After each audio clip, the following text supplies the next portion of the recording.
Muito bem, neste dia 4, então, de novembro, nós temos o prazer de receber aqui o Otacílio Monteiro com o seu novo lançamento. Ora bolas, Paulo Pedro, né? Você que já tem os outros dois, Pau, Pau, Pedra, Pedra, e que é a história do Paulo mesmo, quer dizer, aí nasce o Paulo, né?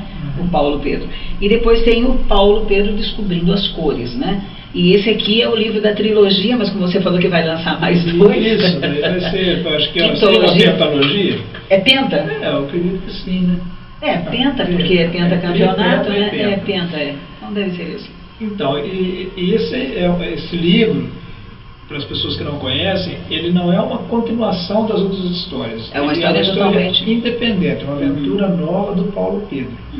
Então, é legal ler o primeiro, o segundo, o terceiro, é legal, mas se a pessoa ler só esse, vai compreender, até porque no início eu me revolto um pouco as outras histórias para situar o leitor.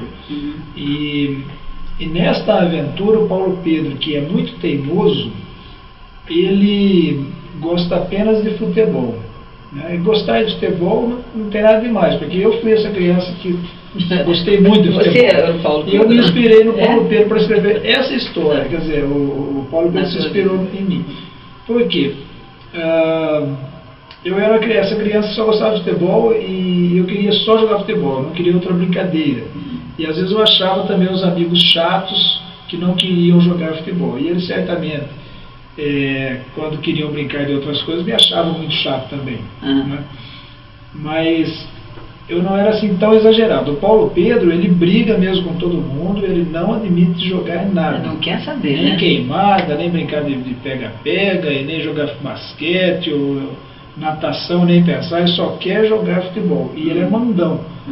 Então ele briga com os outros, e aí todo mundo abandona o Paulo Pedro. Deixa ele sozinho. Deixa ele sozinho. Até que ele tem um sonho. Então, aí ele...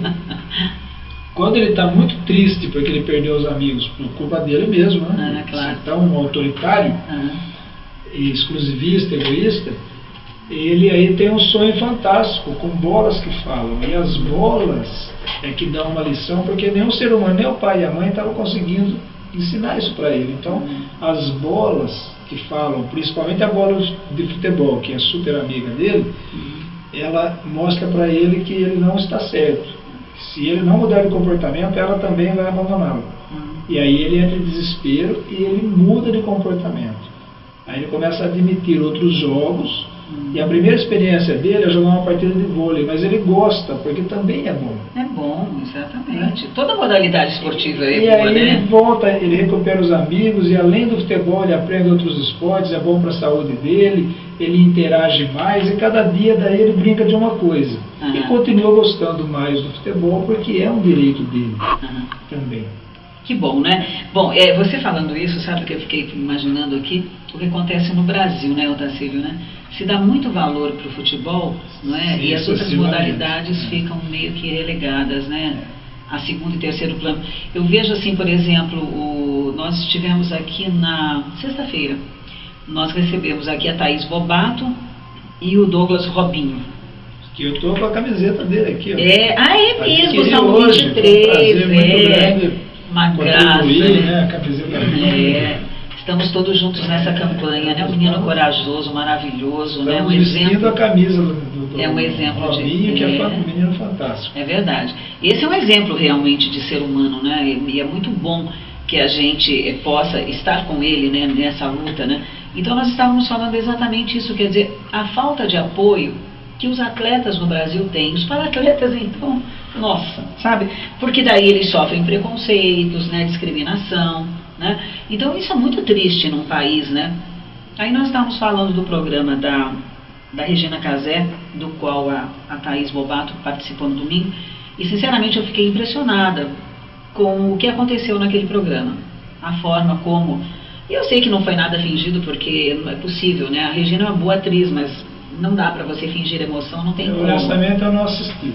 Mas você fiquei muito feliz da Thaís ter participado, então, não pude ver. Mas foi muito bonita a história de um menino chamado Guilherme, com câncer e tal, uma coisa bem difícil e tal.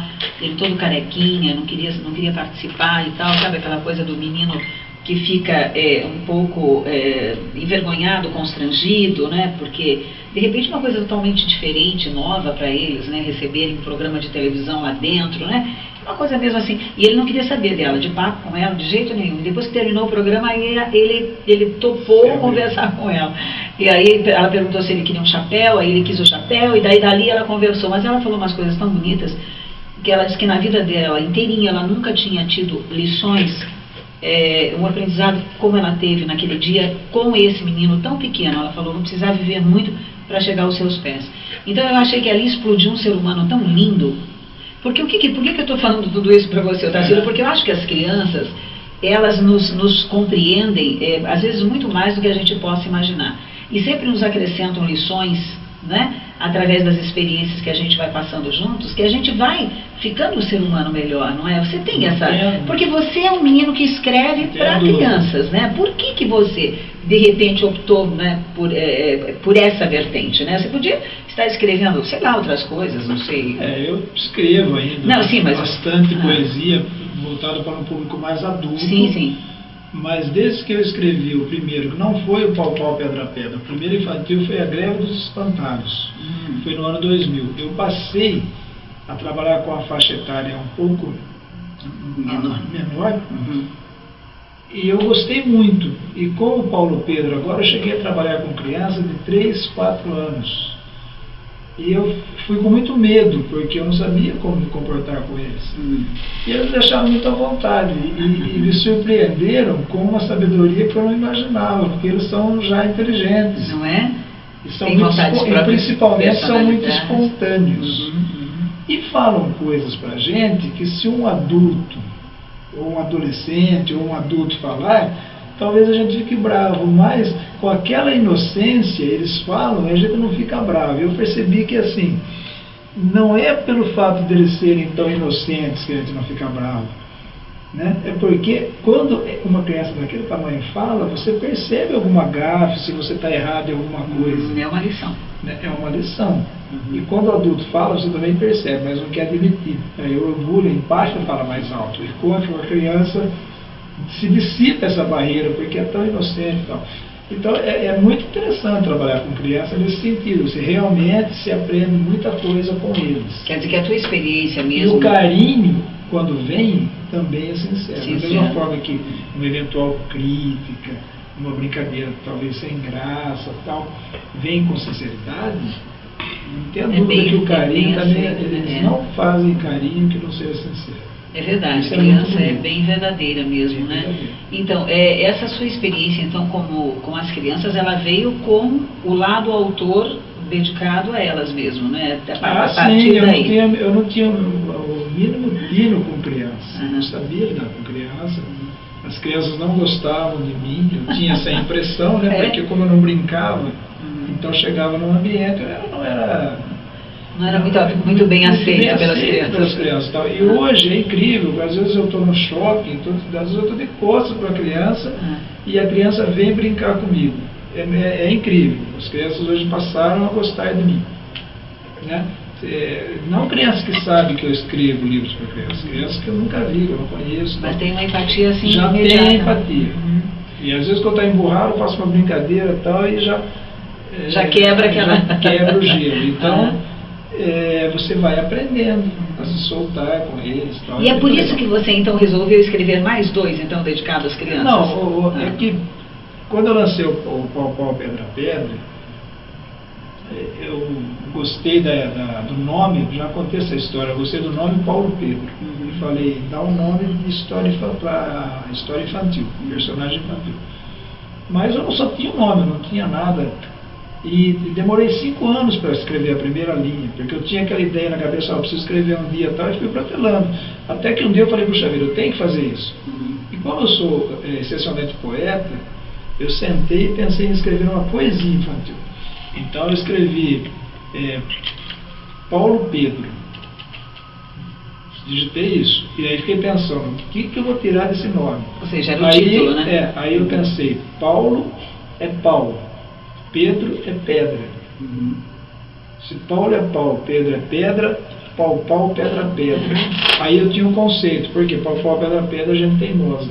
Gente que quer tudo pau, pau, pedra, pedra, sistemático. Pronto, acabou, né? Aí eu falei, puxa vida, então eu tenho personagem que chama Paulo Pedro, que é uma criança sistemática, autoritária, teimosa, mandona, e você vai acrescentando. E aí saiu com muita facilidade o poema, que o primeiro livro é em forma de poesia, o segundo também. O terceiro você viu que é um conto, é uma prosa. Isso, é. Então nasceu o primeiro. E aí as crianças gostaram e começaram a perguntar se ia ter mais história do Paulo Pedro. Eu falei, por que não? E aí, sempre as histórias do Paulo Pedro são nessa linha. Ele muito teimoso, muito apegado a uma determinada opinião dentro de um determinado tema, e que depois ele muda para melhor. Isso significa o avanço que todas as pessoas podem ter, independente de ser criança ou adulto.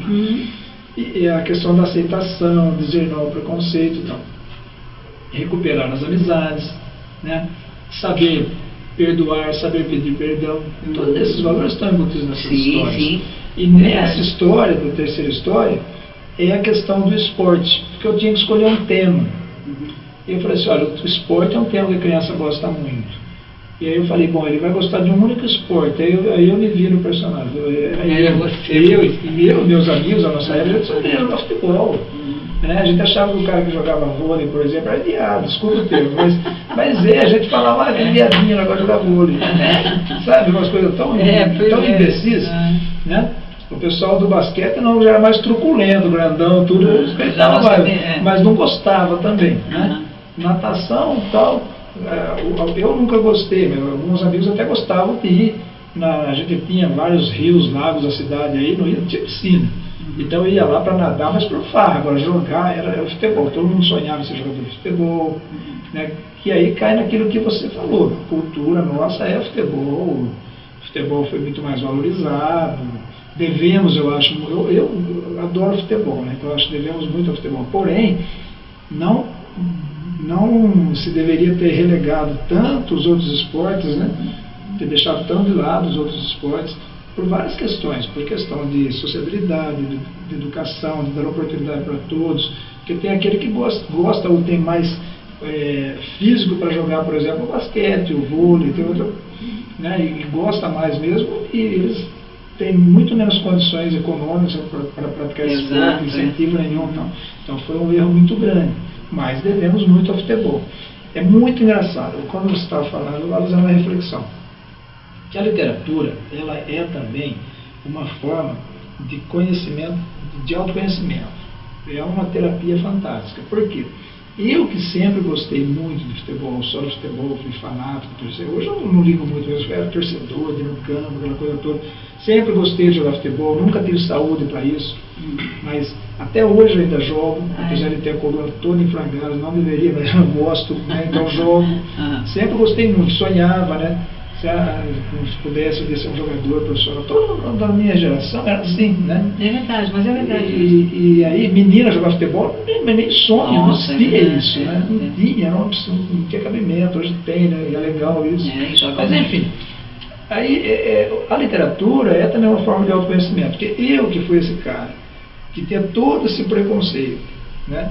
Que não admitia aprender outros esportes, que não sei até hoje, isso não fez bem para mim, mas eu que fui esse cara que idolatrava tantos jogadores, tal, futebol. Hoje eu estou fazendo um trabalho esse livro também tem esse sentido de valorização dos outros esportes. Sim, né? É verdade. E enaltecendo aqui, né? Também outros esportes, né? Alertando para que não se invista somente no futebol, para que dê oportunidade para outros esportes e para as crianças. Também pratiquem até pela questão da saúde. Então. E isso é uma forma, como que eu diria, também minha de reconhecer que eu estava equivocado, né? Eu acho que isso é legal também. Né? Você se colocar um pouco dentro do personagem, né? Vendo que as pessoas precisam realmente, né, mudar os seus conceitos, né? Mudar o conceito. Isso que está me fazendo bem. Isso é amolecer, né? Isso é você se tornar mais maleável, exatamente. E eu acho que vem em boa hora. Né? Quando pensei nesse tema, não foi com essa intenção comercial, porque já faz anos que eu pensei nesse tema, só agora que eu consegui lançar, mas já faz 4, 5 anos.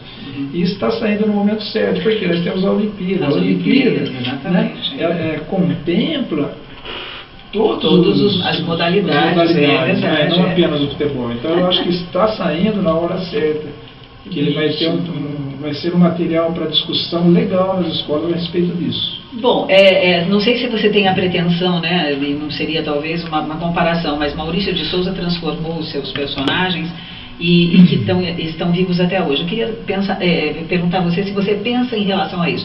Mas depois do nosso intervalo, a gente vai agora para o nosso intervalo comercial e a gente volta já já. Não sai daí não, viu? Voltamos já. Muito bem, são 20 horas e 38 minutos. Um abraço grande lá para a nossa companheira, a Marinalva Dali, lá do Instituto Beleza Moderna, que está sempre acompanhando a gente. Ela falou, estou saindo do Instituto agora. É que trabalha muito, né? Na chuva também, todo mundo vai lá. Olha, se bem que tem uma coisa, né? Eu vou falar agora de mulher para mulher, né? A gente faz o cabelo direitinho e sai aí fora com essa chuva, o cabelo fica péssimo. Quem faz chapinha, né? Quem faz prancha, ou sei lá como vocês queiram chamar. Mas é por isso que eu gosto do meu cabelo mais agitadão, assim, que não tem problema. Pode chover, pode ficar frio, pode estar umidade. Eu tomo chuva, não tem problema, ele está sempre bem, né? Então, de vez em quando a gente faz uma escova e fica bom. Pois é, então um abraço para você, viu, minha linda? Mas, Otacílio, vamos voltando aí às nossas reflexões sobre crianças, né? Você ficou sabendo desse menininho que andou chutando as coisas e foram imagens que acabaram sendo disponibilizadas. Foi ruim, isso é ter, né, deixado as imagens vazarem, né? Isso que não é legal, né? Então, eu recebi com muita tristeza esse material no Face através de uma pessoa que não poderia ter comentado da maneira que comentou, por ser uma pessoa formada em, não vou citar nome e tal, mas formada em jornalismo, uma amiga. Achei muito desagradável a maneira que a pessoa colocou e comentou. A face do menino aparecendo, né, inteira, assim, sem nenhum cuidado, eu achei um absurdo, achei um crime, porque se tem algum culpado ali, não é a criança, né? Mas de forma nenhuma. Então achei uma afronta, falta de respeito, a maneira que foi colocada. Eu acho assim que naquele momento que ele começou a derrubar as coisas, tem uma pessoa que falava, alguém tentou segurar, a pessoa falou, não segura não, deixa ele quebrar tudo, que nós vamos filmar. Não é por aí, eu acho que tem que impor o limite. Chegou algum momento, é difícil ver aquelas imagens mesmo, né? Deveriam sim ter segurado o menino, não tem cabimento, tem que impor um limite. E jamais ter gravado para soltar no Face. Constrangedor isso. Constrangedora, é um crime, né? Eu acho que alguém tem que pagar por isso, não tem cabimento o que fizeram, né? Agora, vão falar, nossa, mas você não está na pele dos professores.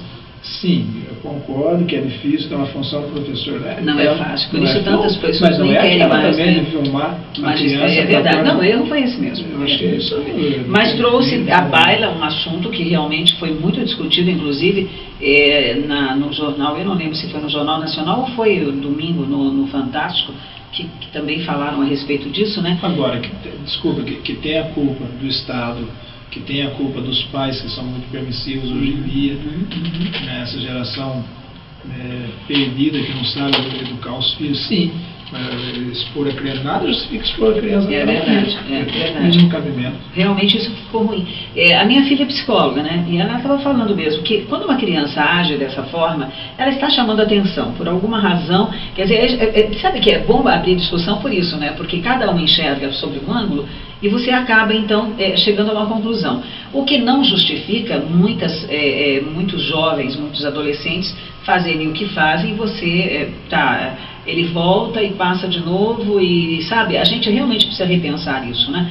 Porque é verdade que nós temos famílias desestruturadas já há muito tempo, né? Mães adolescentes, com pais adolescentes também, sem recursos, sem compromisso, né? Sem realmente saber o que estão fazendo direito, né? Então, realmente isso é muito estranho. Você esteve numa escola, recentemente até eu vi as suas fotos e tal, como é que você sente, assim, quando você visita uma escola, como é que você sente, eu já não falo nem a recepção das crianças, mas a forma como elas se comportam, assim, em sala de aula, naquele ambiente onde você está ali realizando o teu trabalho, falando do seu livro e tudo mais. Olha, eu tenho o privilégio de ir na escola num momento festivo. Quando é a visita do autor, é um momento festivo, É um acontecimento, aula diferente, né? É um acontecimento. Então, eles geralmente, 99% dos casos das escolas que eu fui, eles me recebem muito bem. E fazem silêncio na hora da minha palestra, graças a Deus. Por um motivo também especial, que eu aprendi isso ao longo das palestras. Eu faço questão de dizer a eles que eles são, que não é favor nenhum, porque é verdade, que eles são muito bonitos, né? E agradeço pelo silêncio que eles vão fazer.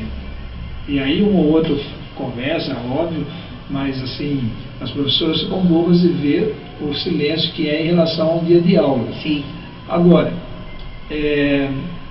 em algumas escolas existe, você percebe um clima tenso, tá? Eu acho que, eu sei que os professores estão esgotados, mas eu percebo que quando o professor está nervoso, obviamente as crianças estão também mais agitadas. Então é um círculo vicioso. Tá? Escolas onde os professores estão numa situação de estresse menor, seja porque estão há menos tempo expostos a isso, ou porque são mais bem preparados, aí não saberia dizer, as crianças também estão num comportamento melhor. Tá? De segunda-feira pela manhã, eu sou voluntário em uma escola ensinando poesia para as crianças do Mais Educação. O projeto Mais Educação, que é um projeto muito bacana. Tá? Em que escola? E daí, como tenho ido toda segunda-feira, a escola, até quero mandar um abraço para a diretora Suzana, demais funcionários e para as crianças, que é a escola professor Noedi Tadeu Santini, Nossa Senhora das Dores. Nosso abraço para vocês lá, bairro gostoso, a gente gosta demais, gosto mais de lá. Então, pessoal, muito, muito bacana. Agora, como tenho ido toda segunda-feira, então eu tenho conseguido visualizar um pouco mais da realidade do dia a dia. E aí eu percebo as dificuldades que tem, sabe, por questões sociais, entendeu? Realmente, hoje em dia, não é mais como na nossa época, né? A cobrança dos pais, não em cima dos filhos, mas em cima dos professores, né? Inverteram-se os valores. Inverteram-se os valores. Então, os professores têm que, sabe, ser psicólogos também, saber e educar, lidar com o pai, né, saber lidar, não é o saber papel, lidar com né? o pai, saber lidar com a criança, e muitas vezes dar aquela educação que seria a educação básica, né? Básica de pai e mãe, você tem que dar na escola também. Então, realmente tem várias nuances aí, hoje em dia é mais complexo, não tenha dúvida. Porém, nada que não se possa salvar com carinho, com dedicação, com didática, com bom trabalho, sabe, com um pouquinho de ajuda também do poder público. Você sabe, as crianças, elas são responsáveis, né? Então, é assim, eu acho que o governo que às vezes é responsável. O governo precisa melhorar. Em linhas gerais, assim, quando eu falo governo, é federal, é estadual, é municipal, o cidadão precisa melhorar, mas o governo precisa melhorar, com certeza, muito. Por quê? Se você avaliar os próprios prédios onde hoje as crianças estudam, eles não chegam aos pés dos prédios que eram construídos na época que nós estudávamos. Isso não tem o mínimo cabimento, porque nós temos hoje mais condições, mais tecnologia, mais tudo. Porém, a nossa merenda era melhor também. Eu estudei em escola municipal. Assim, uma questão que me pega muito quando eu entro numa escola, eu acho que assim, hoje em dia, eu não entendo patavinas de arquitetura, mas o que dá para ver, qualquer leigo vê, é que as estruturas das paredes são muito finas e os prédios são muito baixos. A acústica é horrível, dá eco de uma sala para outra.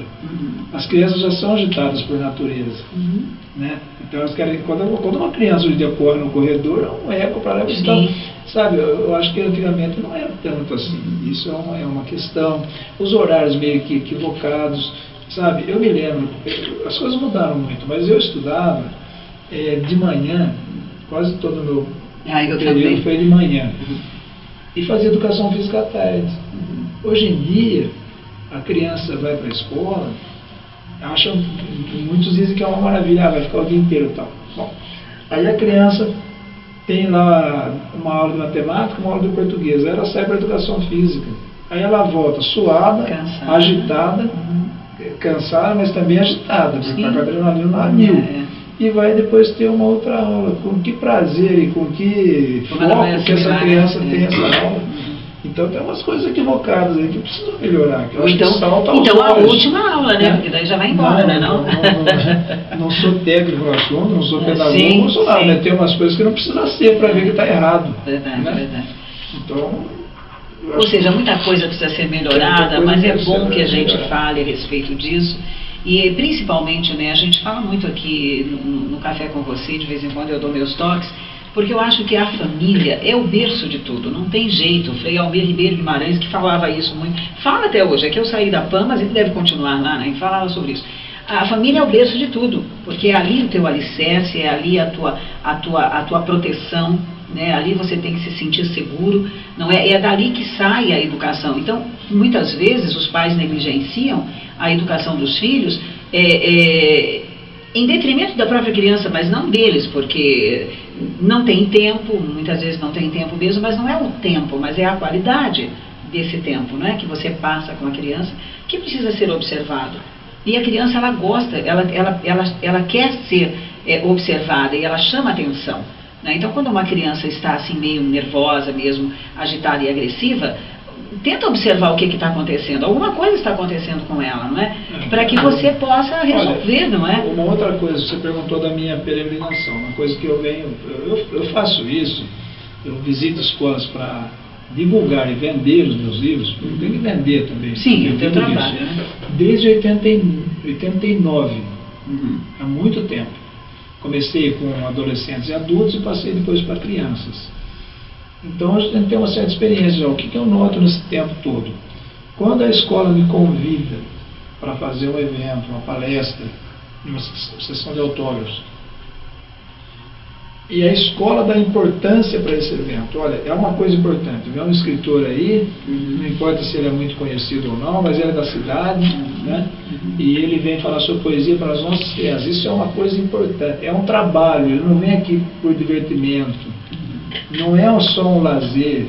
Ele tem um trabalho para mostrar para as nossas crianças. E esse trabalho pode dar algum fruto para as nossas crianças. Então eles tratam isso com prazer, eles tratam isso com seriedade, aí eles avisam os pais que o autor estará em tal dia, se os pais quiserem assistir também podem ir, manda bilhete para os pais, incentiva os pais a, se for possível, não é obrigatório, se for possível, comprar o livro, porque vai ser bom para a criança, explica o conteúdo do livro e tal. Quando eu vou numa escola assim, e também os professores também não é obrigado a comprar, mas o professor, porque os meus livros são baratos. Sim. Quanto que é? 15 reais. Esse livro é 15 reais. Sei. Na livraria e na escola pública, que eu sei que é difícil para as crianças, eu faço a 10. Então, nas escolas onde pelo menos o professor de língua portuguesa adquire um livro para dar o exemplo, e explica para os pais a importância, né?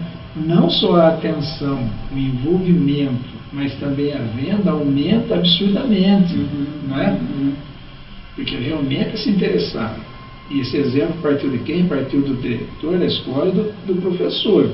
Agora, na escola, onde às vezes já aconteceu, de eu chegar na escola, o professor olha torto, como quem diz, esse cara veio aqui atrapalhar a minha aula. Nenhum professor se digna a adquirir um livro. O diretor nem dá as caras à palestra. E fica tudo por isso mesmo.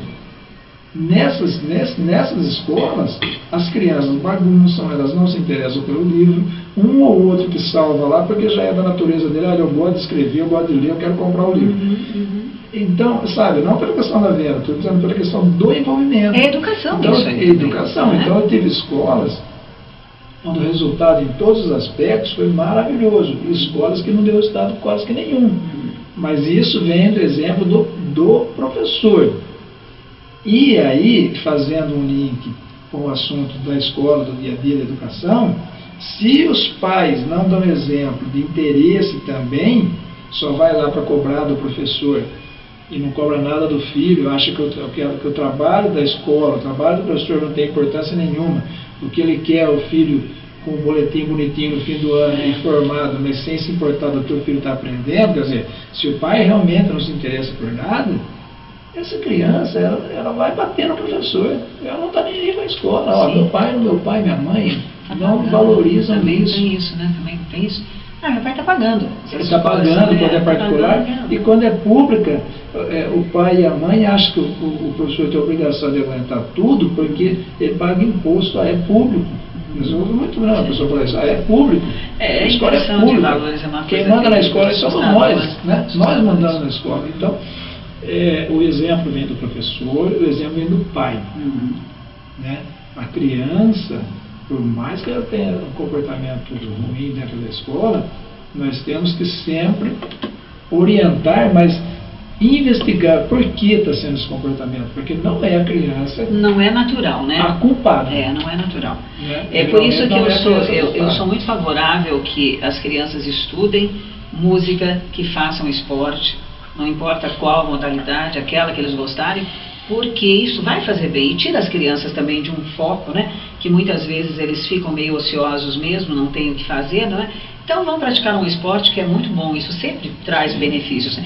Bom, nós estamos quase no finalzinho do programa, já queria perguntar para você, amanhã você vai estar no Varanda Café, né? Exatamente. Ah, que legal. Olha a partir de que horas? Nós estaremos no Varanda Café a partir das 18 horas, né? As crianças, os pais que puderem levar as crianças, que lá tem um playground maravilhoso, as crianças podem brincar, e eu vou contar a história do Paulo e Pedro e depois vou autografar. O Varanda Café é um espaço muito legal, quero Fica dar um abraço onde? para Marcela Bragoto, que é a proprietária, e fica atrás da indústria Newton e ao lado da portaria do condomínio Roland, né, que era o Jardim Vanessa. A maneira mais fácil de explicar é essa. Indústria Newton fica atrás. Para ir no Rolando, você pega aquela avenida Rio Claro e vai embora, né? Até o final, né? Aí tem uma rotatória que você começa a entrar na estrada para Cordeirópolis, na segunda já vira direita, aí você está atrás da indústria Newton, anda mais 100 metros, que é a avenida principal, onde tem o edifício, o condomínio Roland 1, condomínio Roland 2, e no final aquela avenida. É lá, eu não conheço, viu? Varanda Café é um espaço muito bonito, um lugar muito legal. Que bacana, funciona durante e ao lado todos tem os o Empório dias. Santo Antônio. Eles funcionam juntos, é um empório muito legal e o Varanda Café. Que bacana. Os dias. Todos os dias? Geralmente até 8 da noite. Então tem evento, às vezes vai ter um pouco mais. Então nós faremos esse evento lá. Vai ter no domingo, não saberia o horário para te dizer, mas um negócio interessante, que é um café filosófico também. No domingo eles também. Estão fomentando eventos culturais, é um novo espaço para Limeira, muito legal. E também tem uma escola, né, que você vai estar por esses dias aí, não é? No dia 11, em 2 períodos, às 8 da manhã e à 1 da tarde, na Escola Arlindo de Salvo, é uma escola muito legal, quero mandar um abraço para o pessoal de lá, que não do são eles Jardim que têm a Roseira. televisão, não? A televisão é no Luca Mur, que porque é sensacional, maravilhoso. Muito bacana mesmo. Maravilhoso. E o Arlindo também é uma escola muito bacana, nós estaremos lá. Cujo patrono, o nosso Arlindo de Salvo, que foi uma referência aí, que Deus cuide bem dele lá, que merece, que é um maravilhoso amigo nosso, então é uma escola que eu gosto muito de ir também. Então tá bom. Mandar um abraço para alguém, quer agradecer alguém? Dá tempo ainda. Vou mandar um abraço para minha mãe, Dona Odete, que Odete, pediu para te mandar um abraço. Dona Odete, ai querida, um beijo para você. Ontem, eu sei, ela fez, ano passado, nós fizemos, foi ano passado ou retrasado, ela fez um aniversário e nós fizemos um desfile, não foi? Lá na loja da Márcia, né? Isso, a Márcia é minha cunhada. Isso, e aí ela estava lá, tão bonitinha, ela é uma graça. Um beijo pra você, viu, querida? Tá te ouvindo, viu? Tá te ouvindo, abraço a toda a família, né? E mandar então um beijo pra minha mãe e pra Silvia Helena, minha esposa. Silvinha, e para os meus leitores todos aí, os adultos, as crianças que gostam do que a gente escreve, né, que erramos e acertamos, nós fazemos com carinho. Então, volte sempre, vem antes do Natal para fazer uma poesia pra gente, né? Tá certo? Então, escritor e poeta, o o nosso amigo aqui, o nosso muito querido Otacílio, com certeza vai voltar então até o final do ano, né? Vai me prometer isso. Nós vamos ter aqui coral, eu vou trazer um pessoal bem bacana pra gente. Não, muito bom, mas eu não né? posso deixar de você terminar o programa sem entregar você para os seus ouvintes que nós estaremos juntos numa coletânea no ano que vem. É verdade. Uma antologia de poemas organizada lá pelo nosso Carlos Alberto Fiore. E para a Bienal do Livro de São Paulo. Estaremos na Bienal no próximo. A Ilda vai que legal, atacar de poetisa também. Pois é, vamos ver que a gente vai se sair, né? Mas eu quero agradecer demais, viu, Otacílio? Parabéns por mais esse trabalho. Vamos ficar aguardando então os próximos, né? O próximo, né? Porque vão ter mais 2, então pelo menos mais uns 2 anos aí nós deveríamos ter novidades aí então do Paulo Pedro. Se Deus quiser, nós vamos trabalhar bastante nesse menino aí, porque ele é teimoso, mas ele é bom. E quem sabe, né? Daí eu ia te perguntar isso, acabei esquecendo, mas quem sabe ele se torna mesmo um personagem, não é? Como assim, não como todos do Maurício de Souza, porque são muitos, né? Mas quem sabe, a gente nunca sabe, estou muito né? feliz, principalmente com esse terceiro livro, tem uma divulgação muito grande, muito legal. E comecei já a sonhar também em fazer história em quadrinhos com o Paulo. Olha que legal, então, bacana. quem sabe a gente evolua para isso, que é um mercado maior e tal. Sim, mas seria eu acho muito que é um bacana. personagem forte, que tem condições de fazer um trabalho. Nome muito bom, muito forte. Eu tenho um Pedro em casa, eu acho isso lindo, né?